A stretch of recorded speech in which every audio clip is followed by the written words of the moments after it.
Welcome to the Outer Realm with Michelle LaRoche and Amelia Pisano. Airing live on the United Public Radio Network, 105.3 FM in New Orleans.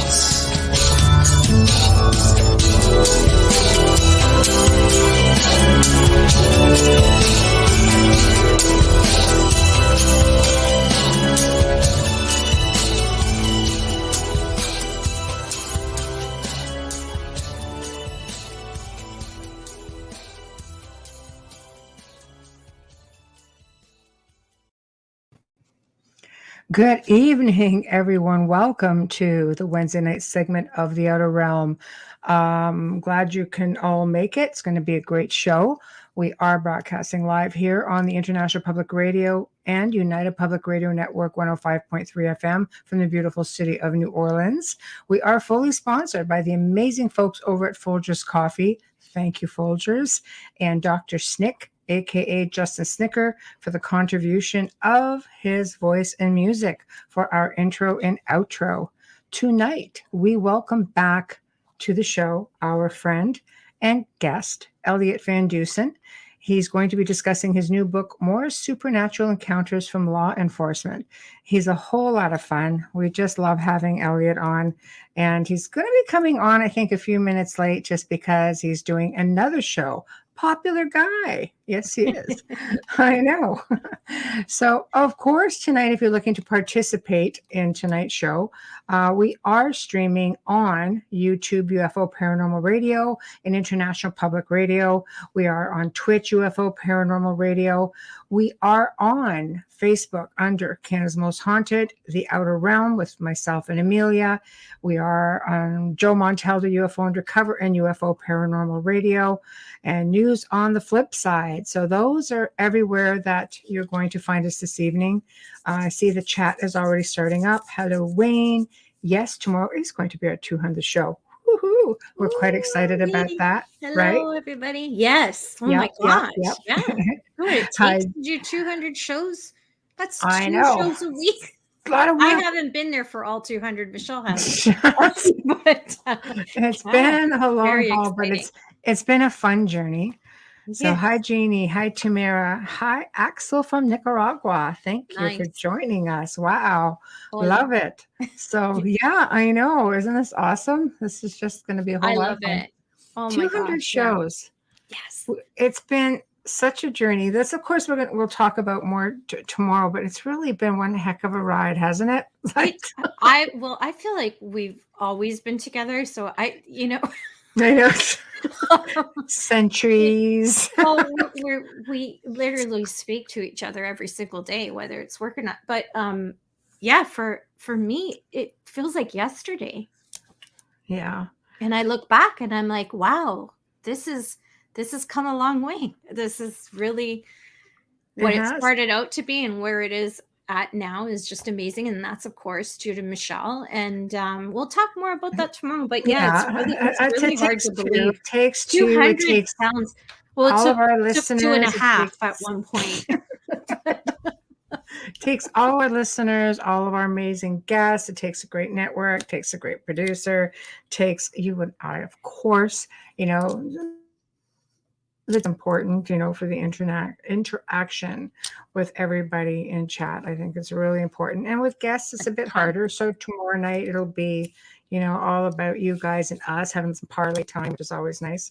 Yes. But I'm looking. Oh, hey, Michael. I'm looking forward to seeing, or seeing Elliott and, what he's got going on. He's really super busy all the time. And everybody loves paranormal stories. I find oh boy, here we are we're getting it again. We're being solicited again. Lots. We're gonna block. Why can't I block this? Solicitation block user. Everybody's getting blocked, man. That's it, right? That's it. That's crazy. But I know. Out there you go. What do you have? 8 listeners? Whatever. That's Joe. Joe. I'm just going to yell hi to everyone because Michelle said hi to everybody. But I yeah, did. 200 shows. I know. Ooh. And look, And we're even being like, we're even being spammed by I don't want to just encourage it, but online strips without clothing. Oh, is that Joe's? It's on Is that Facebook. Joe's account? Nope. That's Are you sure it's not Joe sending that? no, because they're blocked. Just keep going. No, I'm just a little concerned it might be Joe. No, In those pictures. I know it. It's just between that and the bots. It's just like one heck of a fun time. I find we've got so many of our friends who are writing books right now, and trying to make some space so we can get everybody back on. I know Richard Estep's got another book. Dan Hammond, who's been on the show, has another book. We are booking like well into the end of April into May right now, and sporadic dates throughout the whole rest of the year. So, people don't mind waiting. We don't mind booking, but it's nice to see. I've had some people message me, "When are you going to write a book?" Well, I don't have time to write a book. So I'm going to leave it right there. Barbara Walters waited till she was almost 80. And she said, I haven't finished living yet, so why would I write it? And it's a lot. And no, Wayne, you did not write anything bad. Your books are all amazing. You got give Wayne a give him a plug. That's crazy. His books are so amazing, you can't put them down. And there's nothing out there like what he has written. No. Tell everybody about Wayne's books and how they can get them. Wayne's been on the show before, and he's got a series of books called The Vampire Tales, and it's all historical fiction about vampires, of course. And I have to say, I'm a little prejudiced because I like the prequel, which is book 4, which is my complete favorite, and because I like Templars, I like medieval times, I like and it was all places that I'd already been to. Yeah, it was hard to put down. I know. So, so it was a lot of fun because as he was writing, I sort of got a lot of the inside scoop, and I was able to say, well, this is what this place looks like, or this is what this place looks like, and this is what you should, consider, and blah, blah, blah, blah, blah, blah, blah. So it was a lot of fun. But yeah. But it's a great book, and it's not my thing. It's historically correct. It is. Oh, it is, because he's like very, very thorough. Okay, I'm going to send this to And for those of you who didn't see that show, you can find it in archive, but audio only, I believe. Yeah. What you don't know is that Wayne actually sat outside in the middle of winter in Niagara Falls, which is freaking freezing is all I'm going to say. And he actually experienced the cold, so he was able to write, because when you read his book, now I've read the 4th one first because I was told to read that one first. Well, the first one is being redone. My God, is it ever amazing? And when you just write off from the first paragraph, Wayne just sucks you right in, and he that's perfect timing. He sucks you right into the story, and it has everything in it, and you can feel everything that he is seeing, and you experience it with every word. Right. So well written.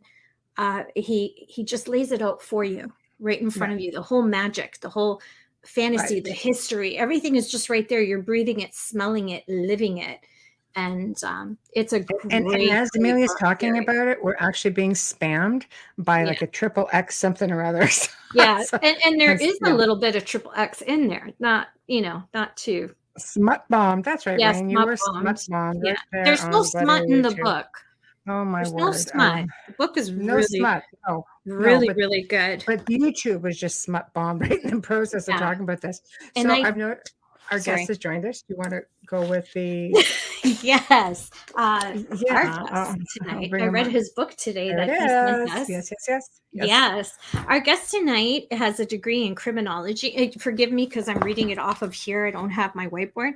Has a degree in criminology, completed 15 years of service with the Royal Canadian Mounted Police. Thank you again for your service, sir. the director of paranormal phenomena research and investigation. He has earned a diploma and a doctorate in parapsychology, and he is the author of the 2 books, Evil in Exeter and Supernatural Encounters, True Paranormal Accounts from Law Enforcement. That's this one right here. Please welcome Elliott Van Dusen to our show. Hello. How are you? Hello. I wasn't sure if I'm supposed to call you doctor or not. Last time you said, "Oh, I'm dropping it," and I'm like, but I had to make sure everybody knows that you have a doctorate because that's important. Elliott's fine. That's a degree. I still love that picture behind you. Elliott's fine. Yes, and now I've got my 2 of my 3 book covers behind me now too. Nice. So. Yeah, and I've got it right here. I read it today. Good. I actually read it today. I started reading yesterday. This is the second third. book. Third. Oh, third. I'm missing one of your books in your bio. That is the so my first book was Evil in Exeter, which was about the haunted house in Exeter, and then I wrote Supernatural Encounters, and then I wrote more Supernatural Encounters. Okay, it was missing from the bio. Okay, I'll put that in there. Supernatural. I got it on this. So great. Yeah. So, and I'm going to actually go in and put the banner up. Bum, bum, bum. Dun, dun, dun. See, there we go. How's the weather? I have to ask how's the weather. It's been all right. Yeah, ask Michelle how much snow she got. I've seen it on the news. She sent me pictures. You can't even see her house. I'm like, there's a snow drift that went over minutes, the car. It's like, and I'm only 45 minutes away, and you can't see her house. No, or her vehicles. It's terrible. Anyway, how are you? I'm doing great. Yes. And what have you been up to? Aside from writing amazing books. What have I been up to besides writing? Still running paranormal phenomena research investigation. Right. We have a few different investigations on the go right now, Ooh. Which is nice because during COVID it was fairly quiet. But right now we've got 4 on the go. I think right now we've got 1 in New England and then 3 here in Nova Scotia. Wow. We're close to getting that database. I think I've talked about it before. Yes. Online, my business partner that does web development there, Spencer, he is just in the process of getting the Google Maps integrated to what we need it to do, so that we will be able to post any investigations that we've done, any UFO sightings that we think is interesting. We can add it to there, and then the general public can go to our website, and if they've had an experience, they can upload their experience. We'll have an investigator review it for data integrity purposes, and then basically eventually you'll be able to click your home province, like you can click Ontario or Nova Scotia or New York State, and you'll be able to see kind of what's haunted and things like that. So it'll be kind of cool. It'll be a mix of everything. It'll have UFOs, because there are UFO databases out there that I've seen, but this will be not a lot for Canada though. No, not a lot for Canada. You're right. It's mostly US, but this will be all paranormal. So it'll be UFOs, ghosts, cryptids,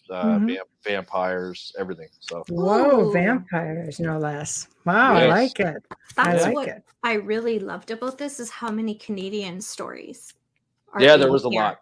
It's nice to see, because a lot of people think Canada's not haunted. I know. We don't have any hauntings the border. They're like, do you have any hauntings? I'm like, oh my gosh, do we ever? Oh yeah, it's very haunted. Oh my gosh, it is. It is. This place used to be ridiculous until we cleared it. I know. I heard Brian Baker always tells me about how haunted it was. It used to be really. Oh my God! I remember Dan Hammond came over one time. He goes, you want to do a show? We can do it from here, from your place. I said, yeah, sure. Just pop by her, and he's just like.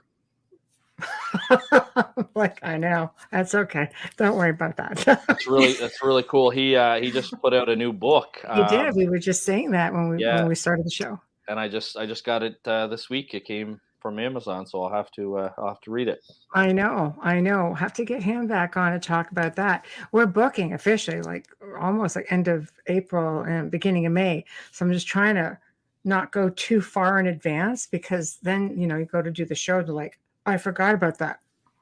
What?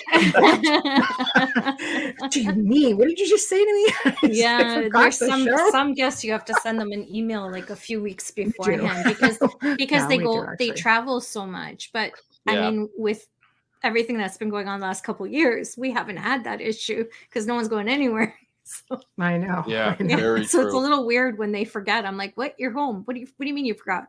Yeah. This is a highlight of your life right now, that isn't it? 6 months ago. Yeah, Yeah, but hello. No, I'm not offended. It's all right. Not at all. I'll keep our few million listeners to ourselves. Don't you worry about it.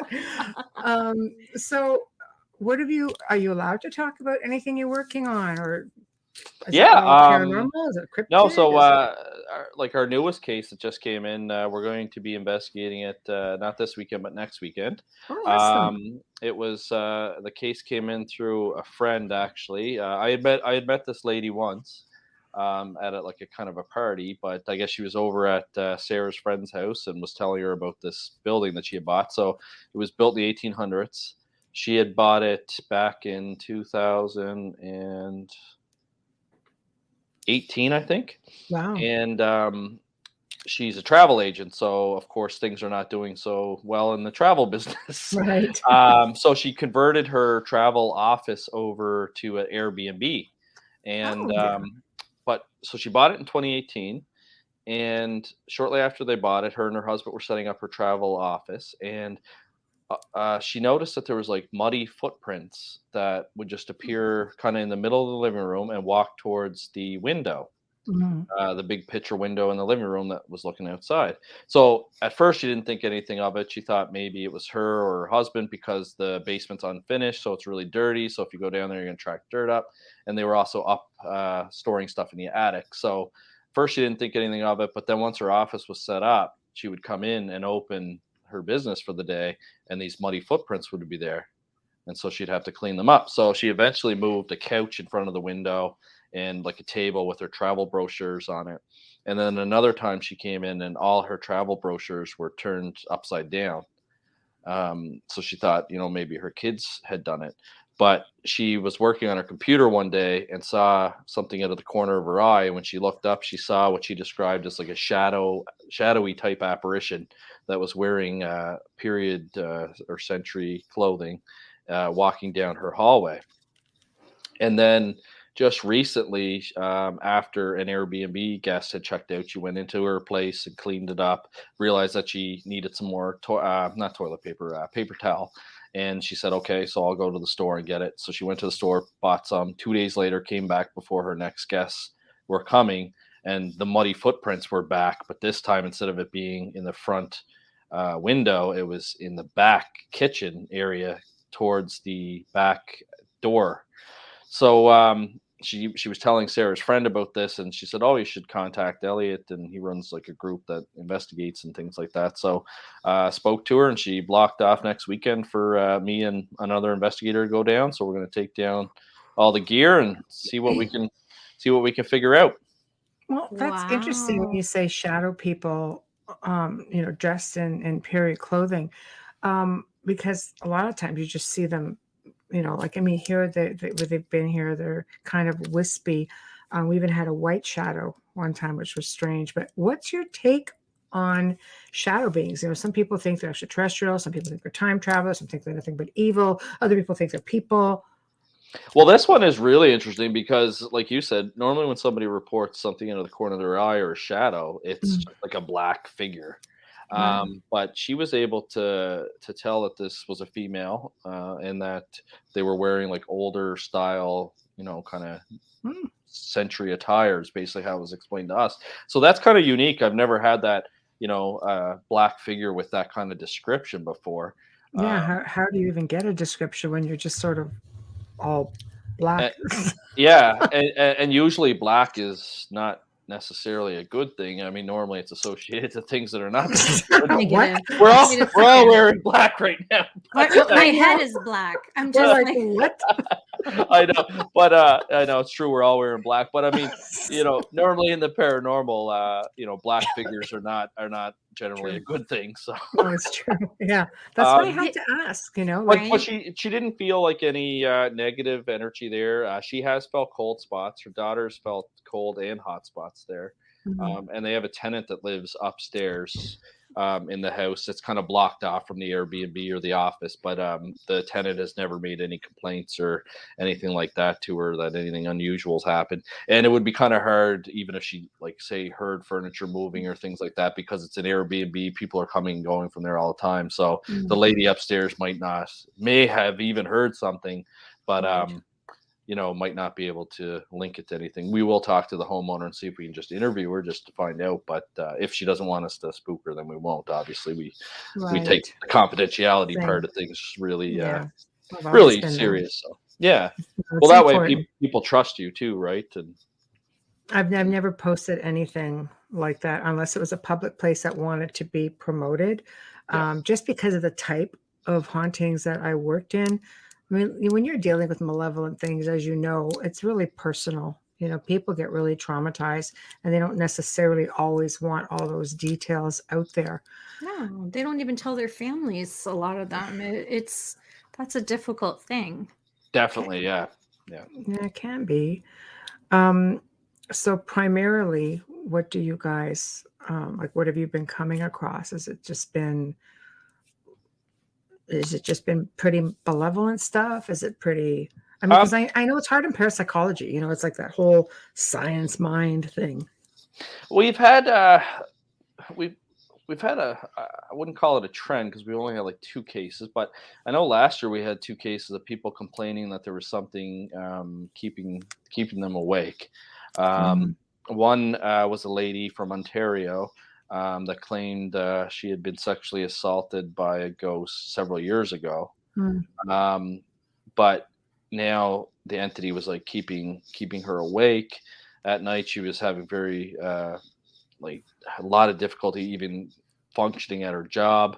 And so she reached out to us and we had to improvise because Ontario's outside our area. We do Atlantic Canada. We do the New England states because we have a team down there and a team here. But because it was COVID, it was slow and she seemed desperate for help. We decided to help her. So we had to think outside the box here. And so what we did is we ended up with PPRI, I have a subscription to Zoom. So what we would do is every night we would send a Zoom link to her and she had an iPad and she would set the iPad up and we would record her. Great idea. I was just going to say, that's brilliant. Yeah. And then she must have felt better knowing that you were watching. Well, right? that's the thing. So for 3 nights we filmed her and there was nothing. You could tell she was like kind of tossing and turning in bed, but she didn't report anything. She said normally there's a sensation of somebody like sitting on the bed or whatever. But those 3 nights she had nothing. So we kind of went back to the drawing board and I talked to my business partner there, Spencer, and he said, well, let's do 3 more nights. She's claiming this happens quite frequently. So what's the chances that nothing happens 6 nights out of 30 days? So we did another 3 days and again, nothing. And the problem just kind of resolved on its own. It's almost like you guys said, like the feeling that she knows somebody's watching her and kind of like protection kind of feel. Mindset. She hasn't had anything else happen. There was one point. So when we did the 3 nights, there's a bit of a break and she reported for like a week. Everything was fine, but then things started to happen again. So then that's when we did the other 3 nights. But since then, what is it now? Mid-January. So this was beginning of November. I touched base with her and said like, I'll keep your file open until end of November. I'll touch base with you in 30 days. And I touched base with her in 30 days and everything's been fine. And then she said, if something happens again, can I contact you guys? I said, absolutely. And I haven't heard from her since. So it's almost like that situation kind of resolved itself. So like it's a mindset thing. Do you think maybe she was throwing energy? Could have been, or it could have been the anxiety. Like if she was attacked in her sleep from before, you would have great anxiety going to sleep. Which brings us to this question here. Amelia, do you want to take Yes, Chris asked, do you think the heightened stress people are under is causing more paranormal issues? Just for those who aren't watching and are just listening. Yeah, no, absolutely. I think that it can for sure. Yeah. No, I mean, stress has been linked to RSPK or recurrent spontaneous psychokinesis in poltergeist cases. So I definitely think that, this that could have been something that was happening. I mean, we didn't, I had to watch the video, the mundane video of her sleeping for 6-7 hours, but there was nothing unusual in the video or anything like that. Even one night she said, I think maybe the iPod or the iPad might have moved a little bit, like from her recollection, but when I watched the video, nothing happened. So and then she's been fine ever since. So that's great. Yeah, it's difficult times. I think when you have people who are not just stressed, but anxiety, depression. I mean, let's face it, people are being cooped up. People are I think, at the end of their rope, or they're scared, or there's all kinds of things, mixed emotions going on right now all over the world. I mean, the amount of people who contact us is just mind-blowing. So it's, not always like that. So the last 2 years have been really, really funny, so it is really difficult, because it's not easy to say to somebody you're projecting energy. It is psychokinesis. You have to try to be delicate. I'll usually send a link and say, do you see anything in here that's a little familiar? Maybe, it's delicate. It's easier for them to accept that there's something malevolent going on in their house than it is for them to think that they're powerful enough to project that kind of energy.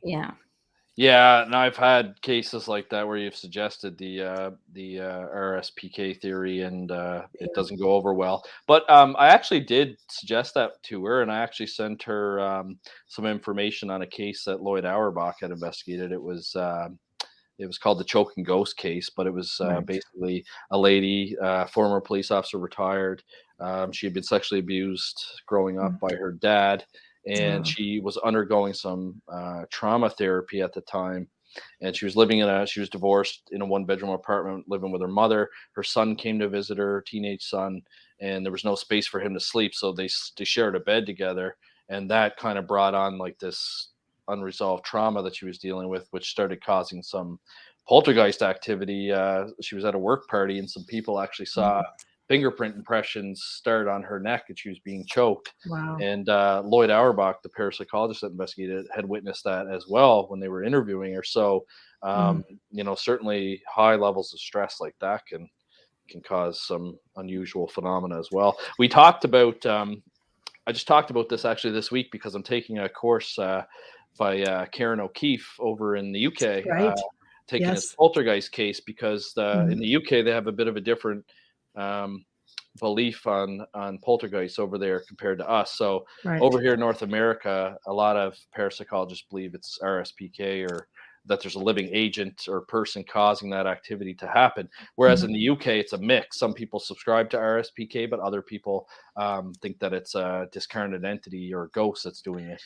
And so I talked to him. I said, I wonder what kind of stress somebody would have to be under to have it manifest like that, like a poltergeist. Because I said, for example, my fiance is a human resource person right now, dealing with, she works for the school board. And so the teachers are really stressed out right now, because it's going from classroom and online learning back to classroom. Wow. Yes. And so, it's causing a lot of stress, a lot of anxiety. So she's on the disability management kind of team. And, I said, she's really stressed out right now. And I said, 2 days out of the week she works at home.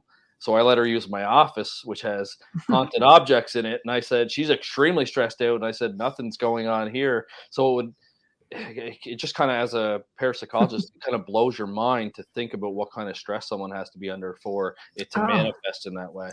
Absolutely. Absolutely. We're just, before we get too behind, we're going to put up some comments and some questions for you. Amelia, are you ready? Yes, I am. Thank you. Part one of hi, Chris, Bob. That one we I do think no, this is the second one. My bad. Sorry. It's okay. There it is. His second part to the question: do you feel spirits are more attracted to certain people? And then he says, if so, or if yes, why? If yes, why? Yeah. I do think that, and I only think that because I have some personal experience with that. But in the case from Exeter, the girl that was involved there reported that ever since she was a little girl, she had spirits around her, and everywhere she'd go, there'd be haunting activity happening. And what she learned later on throughout life is that she was very intuitive when I knew her, but they almost thought that she was she probably could have been a medium if she was able to hone in her skills. And what she was told is that the reason why all these spirits keep coming to her and her homes are haunted and things are happening is the spirits are trying to get attention to her because they pick up her energy and they think that she is one of those people that can help or that they can communicate with. Yeah, and that's why she always had haunting activity around her everywhere she went. Right. So I do think that the answer to that question is yes. And he agrees. Thank you, Chris. Okay, next, you ready? I mean, yeah. Sherry, hi, Go. Sherry Berry. Attacks can come from associated people with attachments, and I those love people Elliott. are in denial. Staying calm, ignoring, and not engaging is important. Yep, no, that's true. Okay, I find a lot of people in, especially like more when you're looking at the dynamic side of things. I find a lot of people try and fixate on what's going on, and that's one of the things that we try and tell them is, you know, you can't be thinking about it all the time. You have to, because if you're thinking negatively and attracting negative energy, you're going to bring negative energy. Well, it's a law of attraction. Understand that because we do that, but I also understand how they feel because they're so scared. So it's constantly playing in your mind, and it doesn't fail how many times you say them, please don't communicate, don't acknowledgement don't is record, empowerment. don't acknowledge it. Yeah, and you'll hear and then they'll say to you, I told it to go away, and I'm like, oh, no. So you try to explain that you can't acknowledge it at all. No. Just go about like, but it's hard. I get it. It's scary. I've been there, so I know. Yeah, and then it's determining like what you're really dealing with. There is, I'm sure you'll agree, Elliott, there's a really fine line between what, you know, Christians have us, you know, embedded into us from the time that many of us have been children, you know, angels, demons, all that stuff. Was realistically, are we really actually dealing with extraterrestrials? Because Lord only knows, we've seen all kinds of them, and it's easy to misinterpret. It really is. So look who's awake. Hamilton, what are you doing awake? It's 5 freaking a.m. in England. Hi, Hamilton. I'm on the zombie shift tonight. Just wondered if you could recommend any particular brand of coffee product. Yes, Hamilton. We've been over this several times. It's Folgers. You know this. You know this. He's been on the show a million times. Folgers. Sound it out. You have a cup coming your way. Just saying. Oh my gosh. If you keep that up, it's going to come flying at you. That's awesome. Sarah and I still drink. I told you last time I was on the show, we drink. That's what we drink is Folgers, and yeah, we have it every morning. There we go. See, Folgers. There we go. If you want a really, really amazing dessert to do with their instant roast, you can mix it with really, really cold water and sugar, and you beat it, and it comes out like a cream. So it's like a coffee dessert. Yes. Oh, see, there and we you go. have to use the instant one. More Folgers fun. Yeah. All right, here's one. Oh, hey, Dawn. Thank you for tuning in. Hamilton, I'll be back to you in a minute. So this is going back to talking about where you had the Zoom and you were checking in on her. I think that's what Dawn is making reference to. Yeah, no, and that makes sense for sure. You know, because if we believe that's a discarnate entity, then they have some sort of intelligence to them. And you know, when they want to be known, they'll make themselves known, and when they don't want to be known, they'll go into hiding. Certainly the house in Exeter that I was in, it was extremely haunted. There was a lot of activity that would always happen, but there were periods where it would go through a lull. It would there'd be like 2 weeks and there wouldn't be anything. And I don't know if that's because they need to kind of recharge their spiritual batteries, for a lack of better words, or, you know, if they had their fun and they're laying low for a while. There's still lots of things that we don't understand about human consciousness once it moves on from our clinical bodies here. Well, if they don't want you there too, I find they'll go really quiet, thinking, well, if we don't do anything, maybe they'll just leave and not come back. Yeah, or in my book, Amelia probably read the story there today, but there was the police officer that kept getting the calls from the abandoned house. Yes. And when he would walk up to the house, you would get that feeling like you didn't belong there. And he ended up meeting a psychic or a medium on Reddit that was very accurate. She he never told her where the location was. But she knew there was a corner store nearby, and she knew like the layout of the house and like things like that really impressed the police officer. And she was able to gain that basically there was a spirit there that didn't want anyone to come there, so he would give Mhm. that feeling that you weren't welcome there. But then there was another entity in the basement apparently that was making these 911 static phone calls, and he thought it was kind of funny. He was kind of like a prankster or a jokester. So And yeah, maybe tell the audience, because they'll probably saying static phone calls, and I'm so glad you addressed this in the book, that you have to respond as law enforcement. Yeah. So and I just discussed this actually earlier this evening. So in Canada, when there's a 911 call, the police have what's called common law authority to go in and search the house without a warrant, and that's because there's been cases where people have made it to the phone, called 911, and then they die, or 911 calls have been made from the home, and there's somebody being held captive, and the police, weren't able to get in there. So anytime there's a 911 call, the police have the authority to go in and search to make sure everybody's safe and sound. And sometimes, though, during bad weather and things like that, you can get what we call static 911 calls. So that's when a 911 call comes into a dispatcher and all I can hear on the other end of the phone is like crackling or static. And that's what was happening in this one house that this police officer was telling me about. They would constantly get these 911 static calls, but there was no phone. Actually, there was a phone in the house. He sent a picture of it. I think it's in the book, but it was like in a pile of junk, disconnected, sitting on the floor. So there was a phone in the house, but it had no power to it, no phone line to it. It's really creepy. Very much for sending this book. You are so kind. I really enjoyed it, and I don't want to give away all the stories because I think people need to get the book. You need to list. You need to read them in the dark. That's what I hear. Everyone. Oh, what I love about it is you can go back to it because there's so many cases. But the one that I loved, that I found like the shivery one down my spine, was the funeral home. Yes. Funeral homes are always fun. I know, but this story is unbelievable.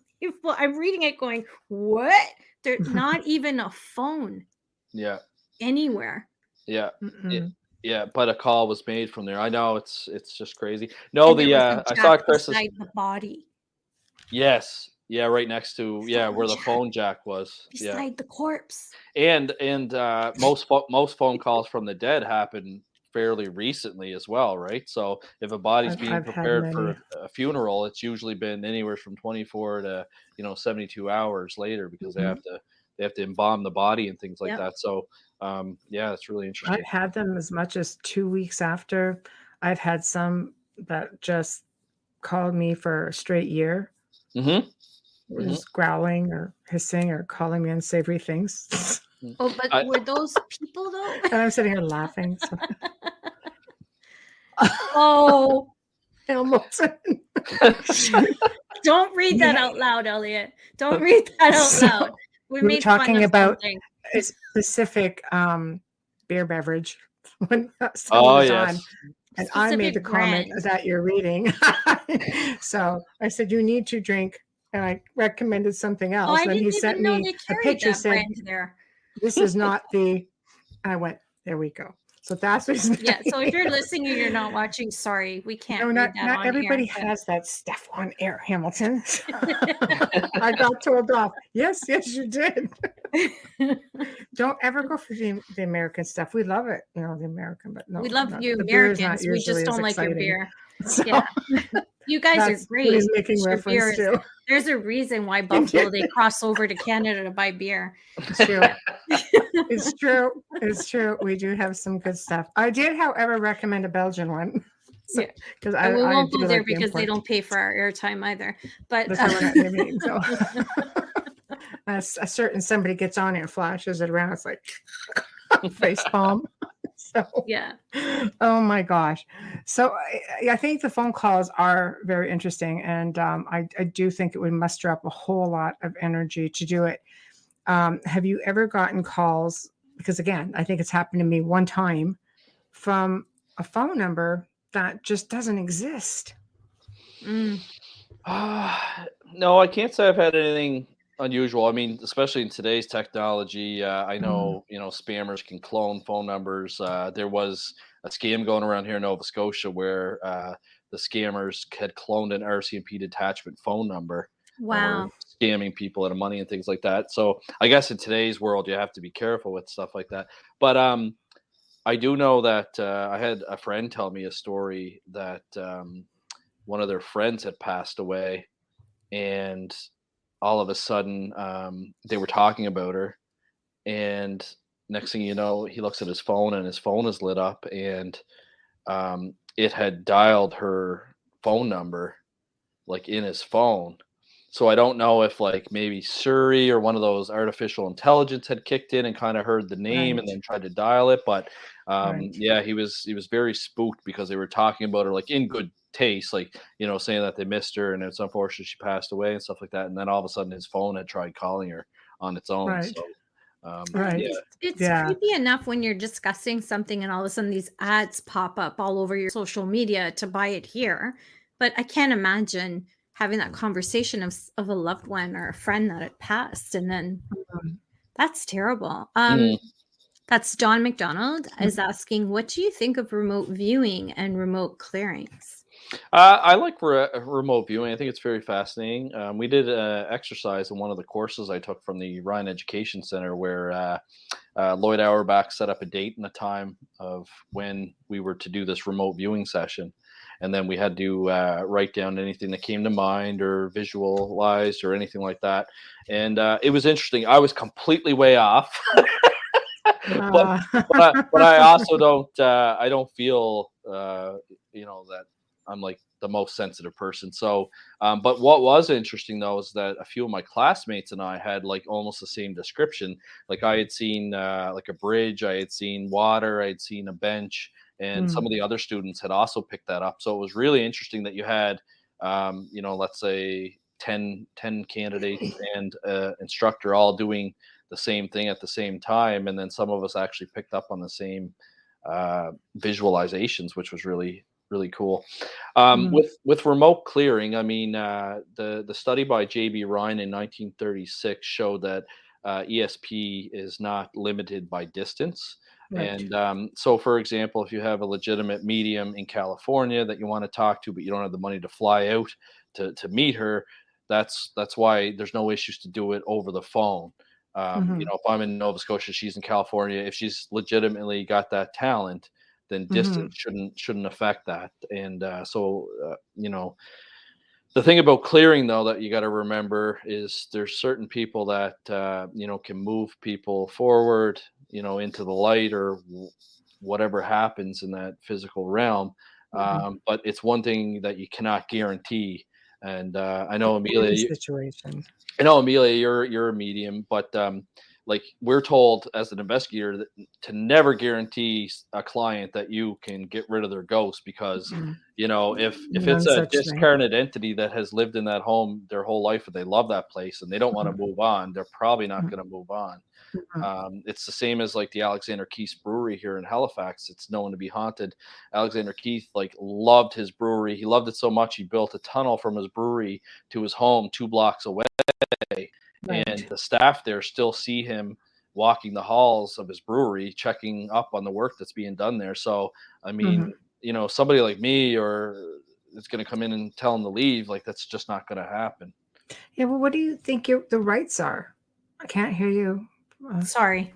what do you think that anyone has the right to send off a human spirit that just wants to be there? I always say, it's good to try to send them off because then they can come back without all the earthly hangups if they're not stuck. If they've been moved on before and just come back, I mean, they don't have all that, all that earthly hangups that they've had before. Yeah, it's I, yeah, like if they want to stay there, I think that they're going to stay there. Mhm, I don't know, like there are people that are lost. I've heard stories like from mediums mhm, that have said that there's somebody that's lost, or mhm, especially finding sudden deaths. It happens so quickly that some people might not even realize that they're dead mhm, until things start kind of making sense to them. But yeah, I don't know. It's interesting because I don't think you can really force somebody to move on. You can suggest to them, or if they want help to move on, but somebody that's adamant that they're not going, I don't think that we can. Yeah, standing their ground. Sometimes it takes more than one conversation with them, Mm-hmm. and once they feel that, with human spirits anyways, once they feel and know that they are able to come back and visit their loved ones and see what's going on in their lives, and they're reassured and they feel confident in that, just like us speaking to a person who is physically here, Yep. they do choose to ascend and then come back. But with negative entities, it's a little different. It's not always. I've actually had a conversation with Kieran O'Keefe about this when I took his possession exorcism course, because he spends a lot of time studying what he calls religious parapsychology, which is basically exorcisms and possessions and things like that. And I talked to him. I said, it's my understanding that if a father is going to do an exorcism, he has to be absolved of any sins that he's committed, so that the demons can't use that against him. And he said, yeah, he said, I've talked to lots of exorcists and that's what they told me as well. And I said, okay, so you're also a parapsychologist though. So that's the tough one. So I said, thinking from a scientific perspective about ESP, extrasensory perception, and telepathy, I said, the father, even though he's been absolved by the church for his sin, it's still in his mind and it's still in his cognition. And so if a demon is able to access your thoughts and your mind, what is it that prevents them just from being absolved by another priest during the absolution process of the church? Makes it so that spirit cannot access that information. And he kind of paused for a minute, because you could see the wheels turning in his head from the scientific perspective. But the best answer that he could give was that possibly from a religious perspective, when you're dealing with a religious entity such as a demon, that there's different physical rules that we don't know about, or different kind of science behind that. And I mean, you can't argue that either way, because it's still a lot of things that we don't know. And there's a lot that we don't understand, But I did think it was interesting though, because like I said, if the priest, stole something, he knows that he stole something, and he knows that he went to confession and was absolved by it. So how does that, just by him being I think any interdimensional or extraterrestrial, interdimensional, multidimensional beings, I think they could all look beyond that. I think we have to look at religion as a man-made thing. So if the person, maybe that the priest is assisting, or if the priest himself truly believes it, I think it becomes a mindset thing. And I think then any entity would. I just find it so fascinating that, because what should happen is that if the priest did do something and was absolved for it, then he should be at peace for it, because he's brought it to the church's attention. They forgive him for it. So if the demon brings that up and says, "Hey, you stole steak from Sobeys, and you're a filthy thief," he should just say, "Yeah, I did steal something, but it doesn't bother me." You know what I mean? He's made his peace with it, and he's owned up to it. Yeah, so it shouldn't be something that totally derails the exorcism. No, I agree with that to a degree. If you're okay and at peace with it, of course they can't get to you. Because the whole thought behind that is that they'll bring up stuff to discredit you and throw off the exorcism. So I remember the first investigation that Michelle took me on. I won't talk about where or who, of course, but I remember her saying to me before we went in, "Now be careful, because if there is something here, I'm just warning you that they will throw things out there about your past." And it doesn't matter what. I'm like, yeah, I'm good. Don't worry. That's true. Yeah. I mean, if you don't want it out there, man. Yeah. I'm like, no, I'm good. Like you say, don't think about it. It's like, whatever. Anything that crosses your mind will come out if you have that fear. Yeah. It kind of reminds me of the scene with Ray when he thinks about the Stay Puft Marshmallow Man. That's right. I want me one of those. Okay, Sherry. So Sherry's asking, thank you. Do you feel that with the onset of cell phones, Wi-Fi, etc., that spirits, demonics, etc., ETs, sorry, I'm saying etc., ETs, sorry, glasses, Sherry, forgive me, have an easier time of coming into the physical dimension? Seems like it is a paranormal pandemic unfolding. I love the way you wrote that, Sherry.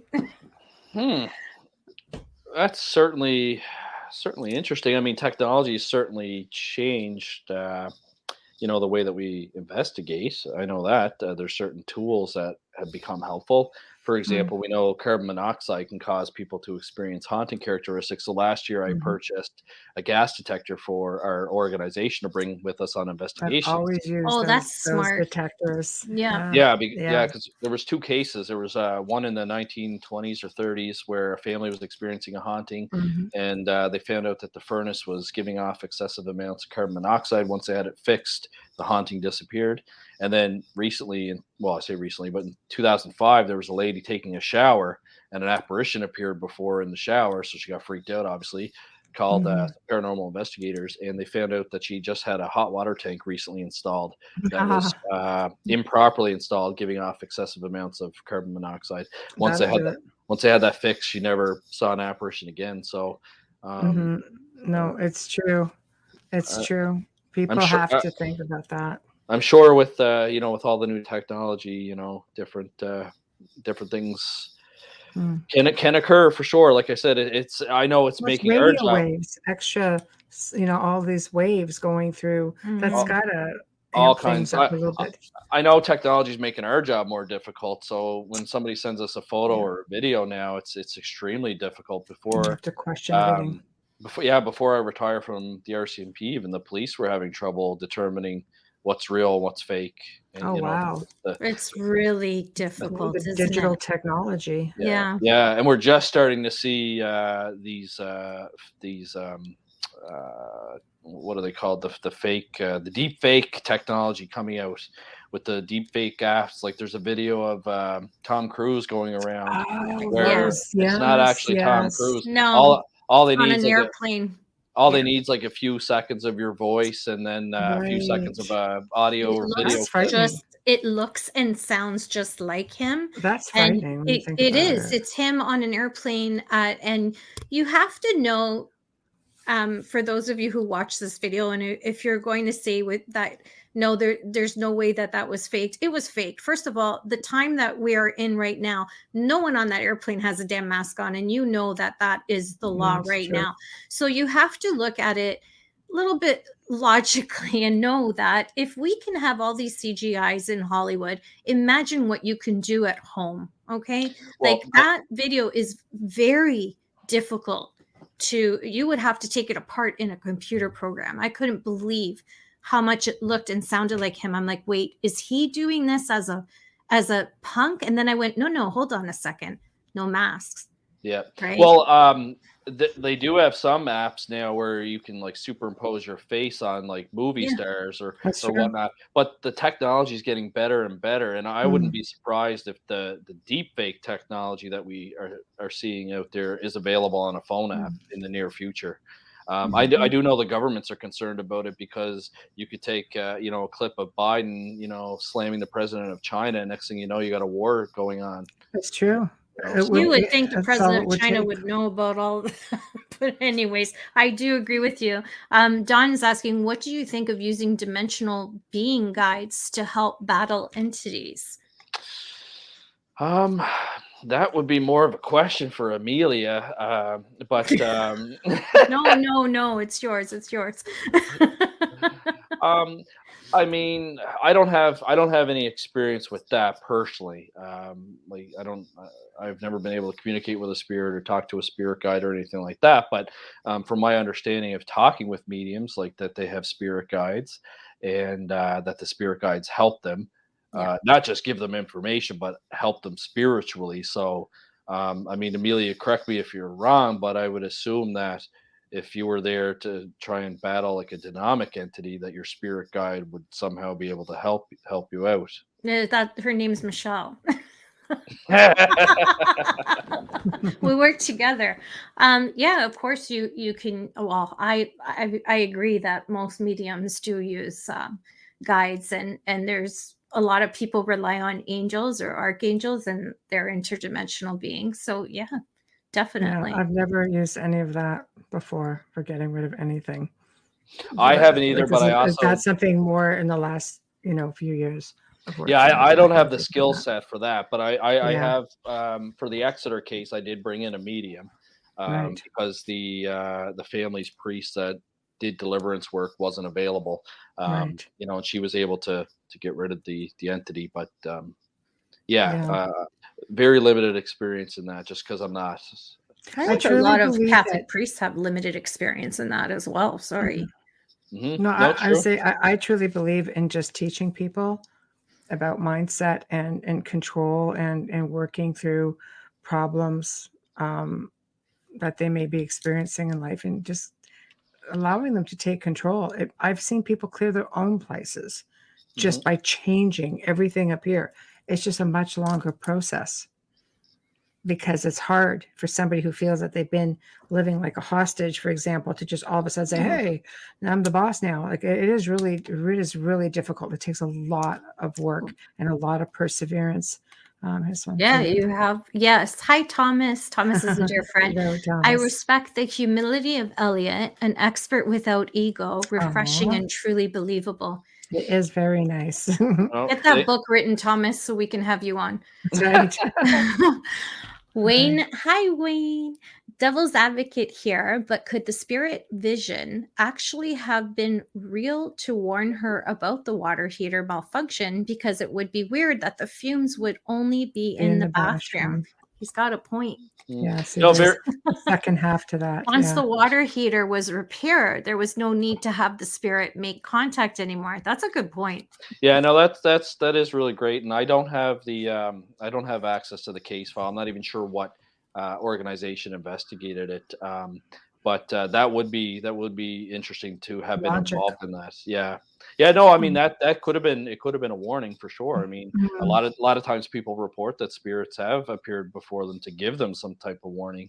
Um, Mm. you know. Mm. Yeah, but I do agree. I've used carbon monoxide detectors for as long as I can remember from their primitive stages. I'm sure they're not, a little bit more elaborate now, but it is true. You people don't realize you can hallucinate, see, and hear all kinds of things.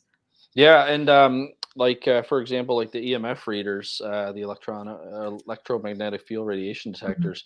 I've used them in it was a legitimate haunted house. We had pennies materialize, and Mhm. one of my investigators saw an apparition. But there was also we found unshielded wires Mm.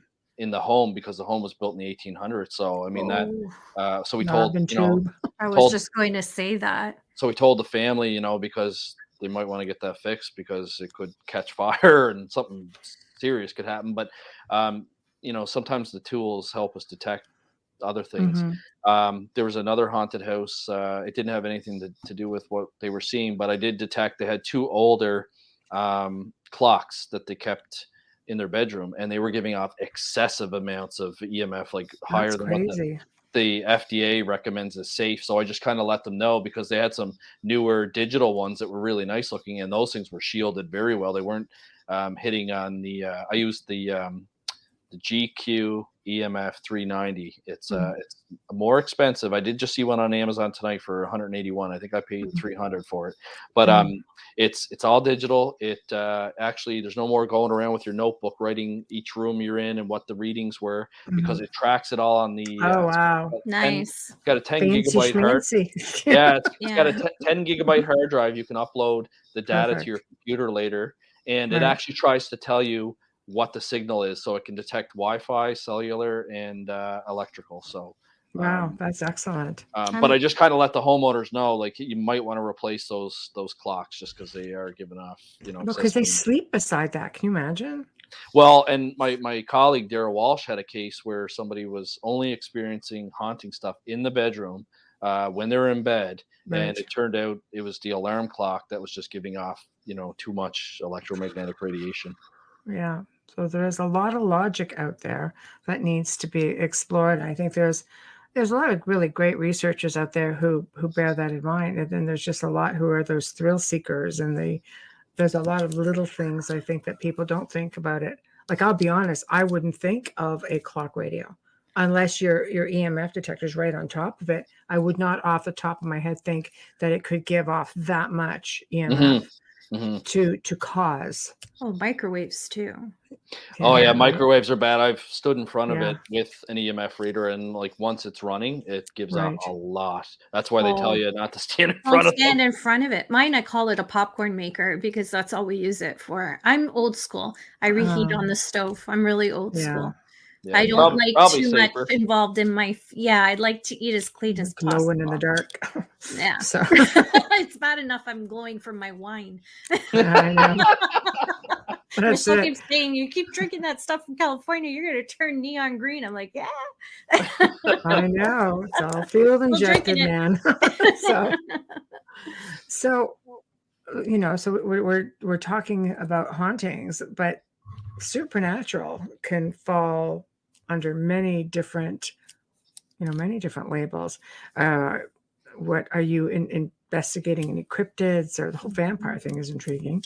But what is anything fun happening out there in Nova Scotia other than the UFOs? Because Chris is like filled us in on a lot of UFO stuff. Yeah, no. For those who are wondering, yeah, no. We haven't had any complaints of cryptids. There have been some creatures reported here. We have been told that there's like a black panther or a black cat that's seen in the Beaverbank area. Yes. There has been like a Bigfoot creature reported here before by a few different people. But nothing really crazy. But the black cat thing is still, people get kind of leery about that. And, Joe was telling us about some of those in, New Orleans. We have had sightings up here in the Niagara region where our Ministry of Natural Resources actually went out looking for them and posted a big article about it. And now to hear that there's one out in the sightings out in Nova Scotia, here I could say, wow, there's been zoos. Well, for the longest time, our Natural Resources Department basically denied that there was bobcats out here in Nova Scotia. But there's been lots of trail cams now. That's the nice thing about technology. Yeah. In fact, there was one in our subdivision because the person had the camera in their backyard, and their backyard was fenced, but their dog was going nuts. And when they checked the camera, that's what it was. A bobcat had come up to the fence, and the dog seen it. And then when the dog started barking, it took away. It kind of ran away. So now they don't deny it, but they're there's certain. Every once in a while, you get a report of a strange creature, and it's crazy out there because where you guys are located, you're sort of surrounded by. There's a lot of history up there. There is, and I always tell people, I just read an article this week saying that they found a bunch of pockets of fish underneath the ice in Antarctica that they didn't know was there. But if you go to Google and type in new creature found or whatever, and go to the news section, we're finding new species. I wouldn't say every day, but every year there's new species of something, which is great. Yeah, so I mean, there's a lot of things here on Earth that we don't. Antarctica is the next big one, I think, isn't it? Just lost of ancient civilizations, UFO base. There's all kinds of stuff coming up, but it is interesting because they did find a freshwater lake underneath. So if you have fresh water, there's a lake under there. Who the heck knew? Yeah, I find that stuff fascinating, like the zoology, and there's even a shark. There's a certain shark that can live in both freshwater and saltwater, and it can somehow travel through rivers and things like that. So right down the St. Lawrence. I mean, there's all kinds of different things out there. So for somebody to to say like a Bigfoot, to me, I would assume that it's some sort of, and I know there's different beliefs, and some people believe they're connected to UFOs and things like that. But I mean, I would assume it's some sort of almost like a humanoid, between a humanoid and a ape kind of creature, that we just don't know. There's a lot of dense forest. There's a lot of cave systems. There's places all over the world that have never been explored, never been touched. but there is that theory too that they could be extraterrestrial, or there's a theory that we're like a zoo planet and things just keep getting, have been dropped off here for like millions of years. Yeah. Well, there's an article I just recently read, but it was from a Harvard professor that had a theory that aliens created us, and it's almost like in Men in Black at the end where the cat's got the galaxy on his collar. Right. And Yes. so, well, he has this like wild theory that like basically these extraterrestrial beings created our universe, and like we're kind of being watched in a lab from the moon. Yeah, it's wild. Like I was reading it, and I'm just like, wow, like that's a pretty wild theory. Hamilton.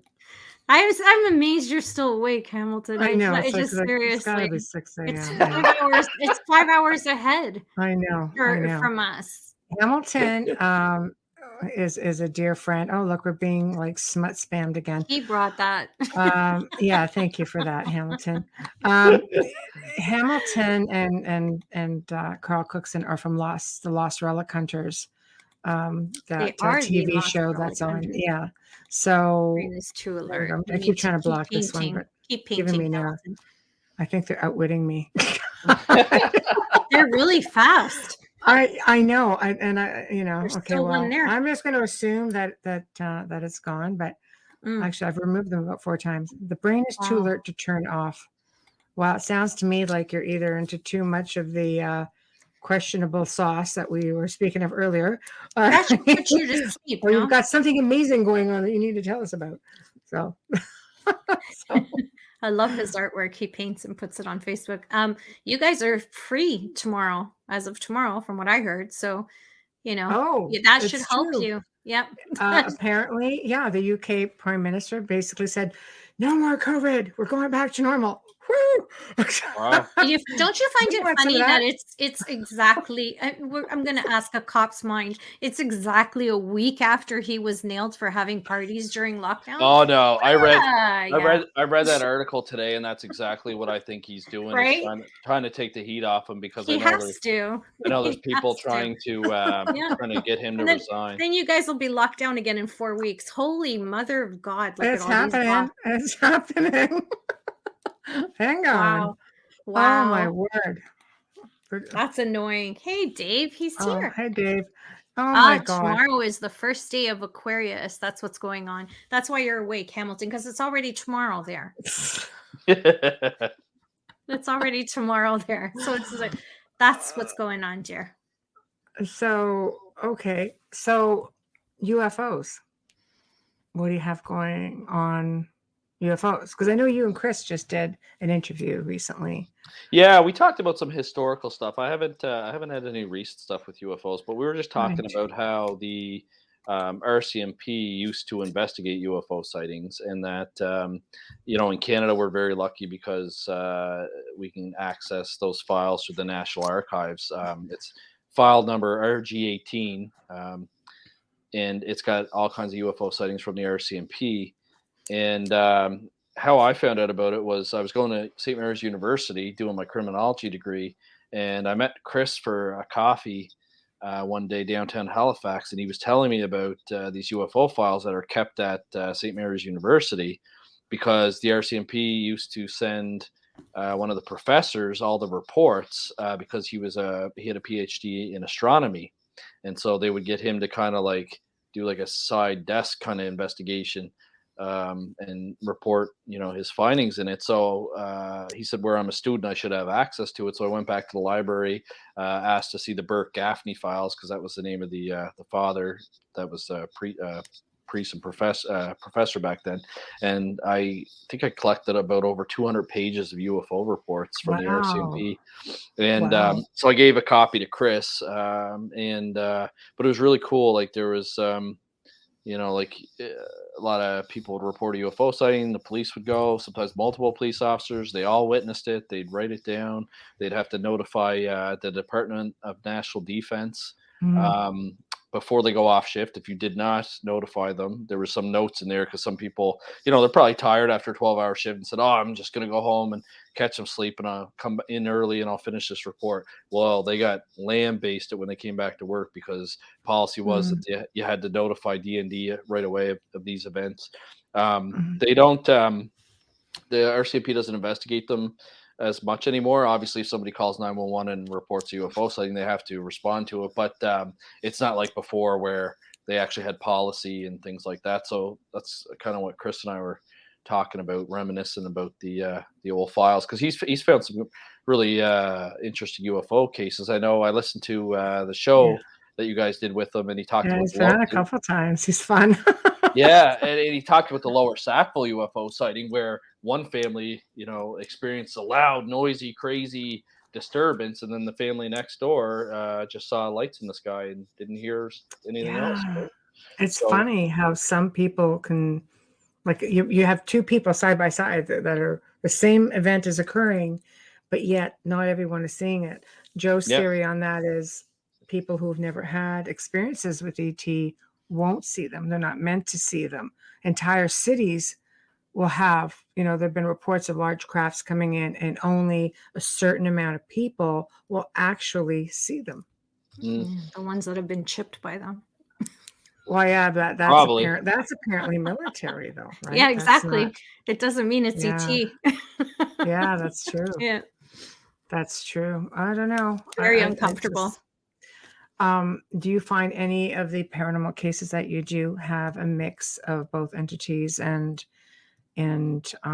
extraterrestrials? Because I bet you at least 50% of the stuff I've done throughout my last, couple of decades, at least half of them have also reported sightings of ETs. Greys, mostly Canadians. I haven't had like the crossover like that. In fact, I haven't even really been contacted by too many alien abductees. I know Chris has been working with one in Nova Scotia, and I believe that they found some sort of what he called an alien artifact in her body. He didn't go as far as to say an implant, but they found a foreign object basically in her body, and they weren't sure exactly what it was, which was really interesting. I was talking to him about a couple TV show ideas or whatever, and that case had come up, so that was really interesting. But no, it's like I said, on the UFO front, it's been pretty quiet. It's funny because my interest when I created PPRI was mostly UFOs, but I find when you have like a paranormal investigative organization, a lot of people come to you about ghosts and hauntings, and so that's what I ended up specializing in. And I still love UFO sightings and things like that, but I find the close encounter of the first kind, where it's just a light in the sky. I mean, today that doesn't really hold much weight. I mean, there's so many things, like everyone owns a drone, and there's so many different things. But when you start getting into the different levels, like when there's physical contact, or scorch marks on somebody's car, or they've had an experience with an entity, I find those interesting for sure. Yes. In fact, I don't know if you guys have seen it, but I've been seeing ads for a new documentary that they did with Bob Lazar. I don't know if you guys have seen it. I know Bob Lazar. Yeah, I haven't. Yes. I haven't seen the new. Yeah. It's a new I documentary. always find him fascinating because he's very believable. But I know back in my UFO days, when I was talking to Stanton Friedman, God rest his soul, he thought Lazar was a fake, but some people do. But the one interesting thing them about heavy words, Elliott. No, it's true though. Like I find him very believable myself, and I know he was talking about, was it Element 116?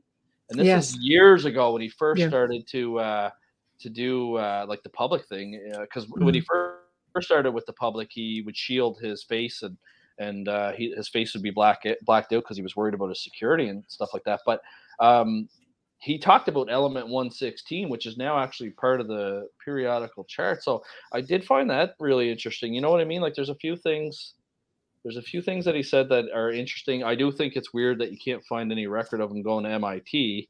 I mean, I know that I've worked for the government, and they're kind of they're kind of sloppy, so I can't see them. I work for them too, probably in 2 different levels.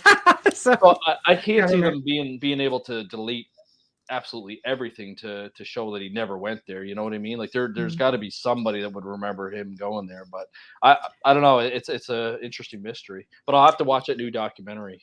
I think it's Dolly is a contactee, abductee, experiencer. 115. I was close. I was off by close. You were close. Yeah.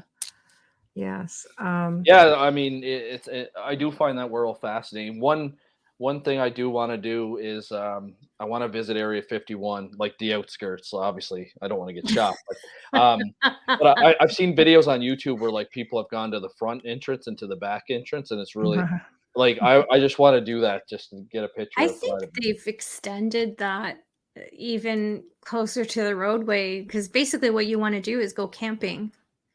If you think that the government can cover anything, any sighting, or keep you from seeing anything, what makes you think you'll be able to see anything at Area 51? I'd imagine that's the place where they're cloaking it all.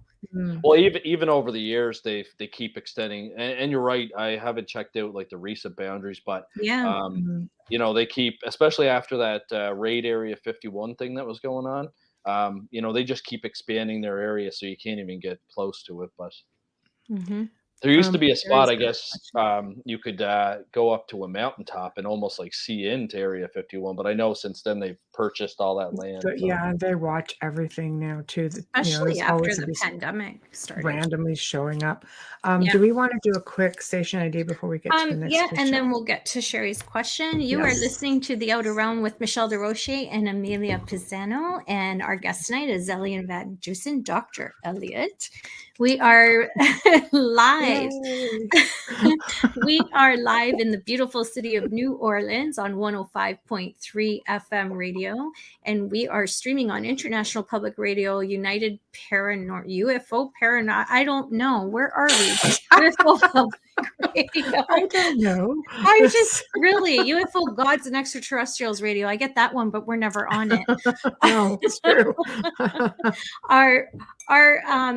I'm like that. Tongue-tied. You're tongue-tied. Yes, I am tongue-tied. Our sponsors are great, amazing sponsors. Folgers Coffee have been with us. Hear that, Hamilton? What is it? Hamilton. What is this? It's gone quiet. It isn't Moose. This is great coffee. And don't forget what I said about the instant coffee. You can make dessert with that. It comes out amazing. So we want to say thank you to Folgers for sponsoring us from the beginning. And we hope that we have a long relationship with you. And we appreciate all that you do for us. Honestly, we couldn't do this without you. Thank you. And we'd like to thank, Folgers. Yes, Hamilton. We'd like to thank Dr. Snick, the sonic surgeon, Justin Snicker, for our intro and outro, which was composed by him. He is an award-winning composer, and you can find his music on Amazon and Bandcamp, and you can also find him on social media, Facebook and Instagram. Thank you, Justin. Thank you. All right, Sherry, here we go. Sherry Elliott, what do you think about Skinwalker Ranch? Skinwalker Ranch. You know what? I'm going to be honest with you. I've heard of it. I have not seen any of the documentaries or anything. Neither have I. That's a big one in the paranormal. I'm like amazed. Nope, I honestly haven't. But you know what? I'm actually embarrassed to say too, but I just recently found out about the skull experiment from over in the UK. What? And are you serious? I'm serious. How are you living in England and you don't know about skull? That's like paranormal 101, man. Especially parapsychology. I know. I know. That's the thing. I've been studying this for like 20-25 years, and I just recently found out about the skull experiment, watched a documentary, and wow, mind blown, right? Yeah, like a lot of really cool stuff. The one thing that stands out about the documentary was the guy in Italy that could communicate with spirits through the radio, and they actually took out the radio transmitter, thinking that it might be interference or a fraud or something like that. But they actually took the transmitter out of the radio, and voices were still coming through the radio. Like that's, to me, that's just like amazing. I know. It defies everything.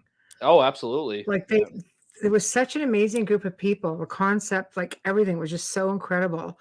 It's just, And even parapsychology is kind of like going, okay, we almost have to give it to them. Well, it's interesting because I don't trust things on TV, and Yeah, rightfully so, because Daryl and I, we were looking at doing a television show right. about investigating old cases, so like Enfield poltergeist, but using new Mm, technology and science that exists today to right, kind of re-examine old cases.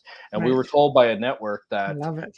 they're not interested in science. They think parapsychologists are just debunkers, That's it and right now. they want scary shit that's like every 3 minutes they want a scary hit. Tell me about it. The whole world Demon. thinks I run around screaming demon all the time, yet I'm the most Demons. logical person I know. Yeah. Yeah, and I was just like, I can't I even know. believe it. So like basically they give us a list of what they want, and I told the producer that we've been working with, I said, this is impossible to produce unless we either A, fake it, or B, you reapply as a drama TV series, because Hmm. what they want is just not realistic. Maybe you need a No, different producer, if you're working with the right producers. they have a formula. That's the problem. And the formula is outdated. And I shouldn't Mm, say that because I've worked with a lot of producers, but the formula is outdated and it's always the same thing. And then all of a sudden it changes. And then it'll be like that for about 3 years. And then yeah. it's just, Well, right now, afraid to get demons are into anything sexy. new. Yeah, like right now, demons are sexy on TV. Like everyone wants things to For be the last Well, demonic, 10, and yeah, and then 15 you've got the years. series Lucifer, and you've got It's all everything. these things right now on streaming. It's It's just been just, unbelievable. I don't watch any of it but though. it's the paranormal. That's what it is. It's, trying to say, like I said, I always say, I'll give you 5 answers that are logical and probable, but could it be the D word? hmm Maybe. Say it. I loved paranormal Okay. television like 10 It's years ago. always it's yeah, always the the same answer. original But shows. yeah, like when Michelle did, Paranormal Survivor, A Haunting. Those ones are I those like are the people's programs that I stories, love. I do too. but as soon as I they bring don't in like us the investigations. experts, which hmm don't exist Yeah. in that field, right? That's when it changes. And I feel sometimes it takes away from the credibility of I'll never film again. but but it takes away from the credibility of the stories. hmm No, it's definitely like television has turned me off for sure. Just because I even saw a documentary when Stanton Friedman was alive, and it Mm, was this really cheesy alien abduction documentary, but they had like experts like Stanton Friedman and a few other different experts on there, thanks, yeah. like kind of talking about the video clips that these people had recorded and making it sound real. So anyway, I reached out to Stanton. I'm like, "What is the story with this McPherson case?" Yeah. And he's like, "Oh my lord!" He's like, "So basically, this production company came to them, got them to talk about different UFO alien abduction stories and things like that. Then they spliced everything together on this like Mm, Blair Witch type alien yeah. abduction video that was allegedly Uh, filmed, and then they kind of pieced it all together." Sorry. So. That's me. Um, okay. yeah, so I really don't trust it. So even with the skull experiment, after I saw it and saw how much like evidence was in there, I actually went to the SPR's website and started seeing what they say about it. And Right. so they did have some infighting because there Yes. was there were some parapsychologists that weren't invited there, and there was some that were. So there was a little bit of infighting, but for the most part, the SPR backs up that documentary. So. Well, I think that they look at parapsychologists as just, yeah, like the naysayers. Realistically speaking, though, whereas in 100 years, I don't think anybody in parapsychology, from what I've studied, has actually come out with something really definitive either. So I think everybody in the field sort of like going, well, we're all still trying to figure it out. Like there is nothing. That's just the point, is there is nothing definitive No, going one there's way or there's the other way. always more questions in parapsychology than there is answers, because It's true. there's certain things we don't know, like anesthesiologists don't actually understand anesthesia. They know that it can put you to sleep Right. and you don't feel pain, but they actually Right. don't understand how it works. No. And Right. it's the same with parapsychology. Like Right. we don't know what happens to the body, once we die, like No. the consciousness of Well, that body. scientists are now saying that it goes on, right? That's the new thing. Like, well, science, not necessarily parapsychologists, but science is like, yes, it goes on the essence does go on. I guess they've done experimenting. So at least we're getting that far. Yeah, no, for sure. It's only taken how long, but yeah. Over 200 years. But yeah. Yes. So we've got a little notch in the belt. We're getting there. So, okay, it goes on. But where does it go on? So there we go. I just read Robin's comment. Enjoying the show. That poster is unsettling. I'm so sorry. You're welcome. Okay, Sherry. Sorry. Here we go. Sherry is asking, Elliott, what do you think of inexperienced investigators that bolt when faced with the real deal?